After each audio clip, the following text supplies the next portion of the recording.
நிகழ்வை பார்க்கலாம். என்னன்னு கேட்டாச்சுன்னா, நம்மளை எல்லாருமே பாராட்டுவாங்க. எப்படியெல்லாம் சொல்லி பாராட்டுவாங்க? என்னெல்லாம் சொல்லி பாராட்டுவாங்க உங்களை?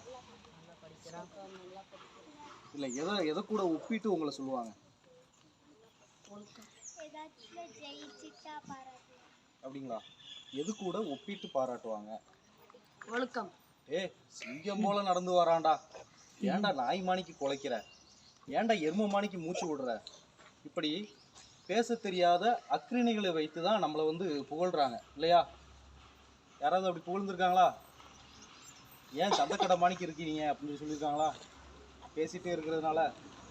நம்மளை எது கூட ஒப்பிடலாம் அப்படின்னா, இயற்கை கூட நமக்கு நல்லதை செய்யக்கூடிய ஒரு செயலோட அல்லது ஒரு பொருளோட நம்மளை ஒப்பிடலாம், சரிங்களா? ஆனால் நீ நாய் மாதிரி குலைக்கிற, நீ சிங்கம் மாதிரி நடக்கிற அப்படின்னா இதெல்லாமே ஐந்தறிவு ஜீவன்கள். அதற்கு பகுத்தறியும் திறன் என்பது ஒரு காலத்திலும் அதுக்கு கிடைக்காது. பகுத்தறியும் திறன் அப்படின்றது மனித உயிர்களுக்கு மட்டும்தான் இருக்குது.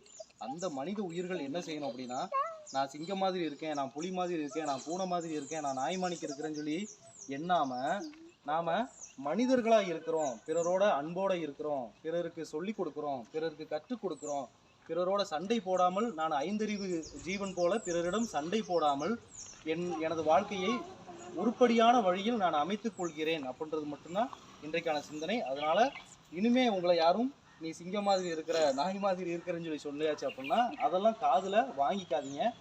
நீ மனிதனாக இருக்கிறாய், நீ குழந்தையாக இருக்கிறாய், நீ நன்றாக இருக்கிறாய், நீ நன்றாக படிக்கிறாய் அப்படின்னு சொல்லக்கூடிய நல்ல தோழமைகளையும் நல்ல சிந்தனை கூறுகிறவர்களையும் நீங்கள் என்ன செய்ய உடன் வச்சுக்கோங்க, சரிங்களா? அப்போ இனிமேல் நாம் மனிதர்களாகவே அல்லது குழந்தைகளாகவே இருக்க ஆசைப்படுவோம். நன்றி, வணக்கம்.